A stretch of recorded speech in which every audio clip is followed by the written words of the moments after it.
de Ritalina e seus derivados, né? E seus, tem um outro aí mais famoso, o Venvance. Venvance, não é? E Luciana, que você conhece muito bem, doutor Augusto, ela se formou em Mental Health nos Estados Unidos e acabou atendendo algumas famílias, muitas delas adultos com dependência química do Venvance. Então, hoje virou meio que moda entre concurseiros, executivos, pessoas que acham que para terem mais foco tomam esses remédios mesmo sem prescrição. Mais produtividade. Como acham que vão ter mais produtividade. Então eu queria dividir minha pergunta em duas partes.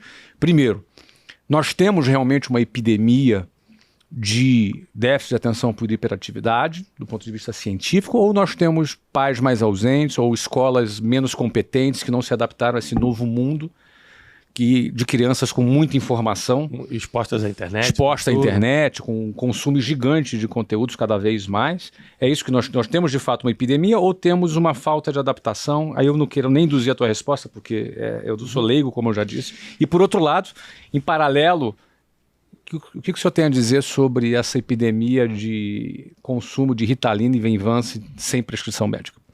Olha, isso é gravíssimo. A sua pergunta é muito inteligente e pertinente. Em primeiro lugar, a hiperatividade ou transtorno de déficit de atenção atinge 1 a 2% da população. 1 a 2%. Tem que ter fundo genético. Tem que ter um pai, uma mãe, ou um avô, uma avó, numa linha genética, que fazem 1000 coisas ao mesmo tempo, que são mais agitados, enfim, tem um nível de ansiedade. Ou seja, não é comportamento simplesmente. Não, é genético. É genético. Tem que ter o fundo metabólico da hiperatividade. É porque tem gente que é distraída e fala, eu tenho déficit de atenção. Não, é até meio chique, ficou meio chique esse negócio.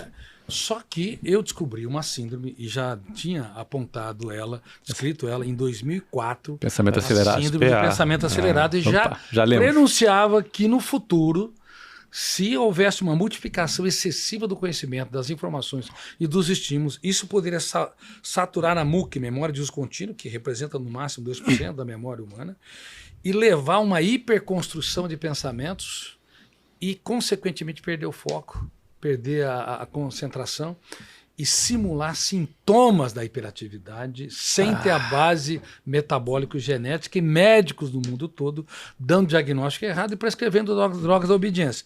E essas drogas agora ganham uma popularidade enorme e, infelizmente,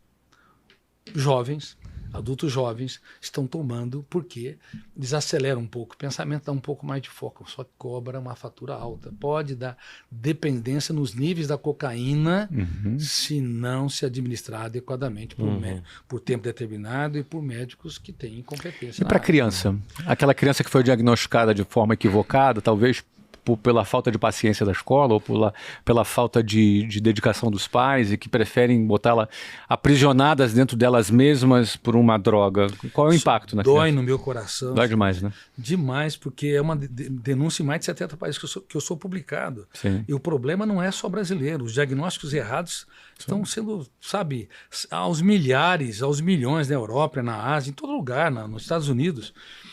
E tem uma técnica de ouro que os pais devem levar em alta consideração. Até os casais em alta consideração na relação interpessoal. Porque muitos casais começam o seu relacionamento no céu do romance e terminam no inferno dos atritos, entendeu? Bom, chama a técnica da teatralização da emoção. Como nós multiplicamos assustadoramente o número de informações? No passado, séculos passados, a cada 200 anos, dobrava o número de informação.